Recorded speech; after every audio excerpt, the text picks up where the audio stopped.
चर्चा होती, उसकी नोटिस मैंने भी दी है, कांग्रेस पार्टी और हमारे तमाम विरोधी दल के साथियों ने दी है। हम चाहते हैं कि चूंकि प्रधानमंत्री जी को 2 दिन बाद बाहर जाना है, तो आज प्रधानमंत्री जी सदन में आए और पहलगाम में जो 26 मांगों का सिंदूर उजाड़ा गया है और उसके बाद सिंदूर ऑपरेशन, उसके बाद सीज फायर हुआ है, हमारे जवानों के शौर्य और पराक्रम की गाथा पर आज सारा काम रोककर चर्चा शुरू कर दी है। सरकार एक कदम आगे बढ़ती है तो फिर आप लोग 2 कदम आगे बढ़कर घेर लेते हैं। अब आप लोग इस बात पे अड़े हैं कि प्रधानमंत्री आकर जवाब दे सदन में।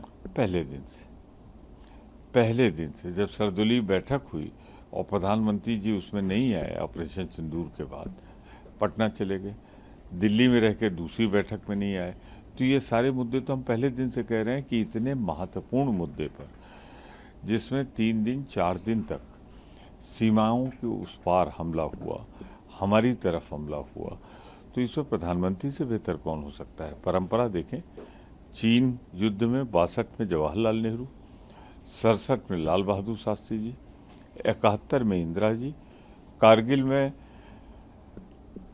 अटल जी, तो हमेशा प्रधानमंत्री कहते हैं आखिर ऐसी कौन सी बात है, क्यों नजरें झुकी हैं, क्यों जुबान पे ताला लगा हुआ है प्रधानमंत्री की, वो क्यों नहीं जवाब देना चाहेंगे। उन्हें देना पड़ेगा, ये संसद है, आर्टिकल 75 के अनुसार वो सदन के प्रति जिम्मेदार हैं। सर, सोर्सेज ये कह रहे हैं, आप तो साक्ष्य हैं, क्या विपक्ष और सत्ताधारी दल दोनों में कोऑर्डिनेशन है कि सदन सुचारू रूप से चले? क्या आपको लगता है कि सदन, विपक्ष का फायदा है, देश का फायदा है कि सदन सुचारू रूप से चले, हमारी बात तो आए, हम अपनी बात रखें, सरकार से जवाब तो लें। तो विपक्ष तो चाहता है, पर सत्ता पक्ष अहंकार में डूबा है। सत्ता पक्ष की कुछ चीजें ऐसी जो छिपाना चाहती है।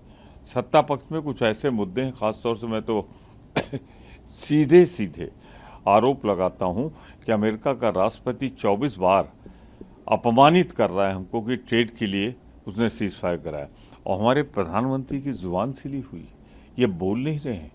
ऐसी क्या कमजोरी है कि हमारा अपमान करा रहे हैं, भारत देश का अपमान कर रहे हैं, ललकार के कहें कि हमारी सेनाओं के बीच में हुआ है, आपसे मतलब नहीं।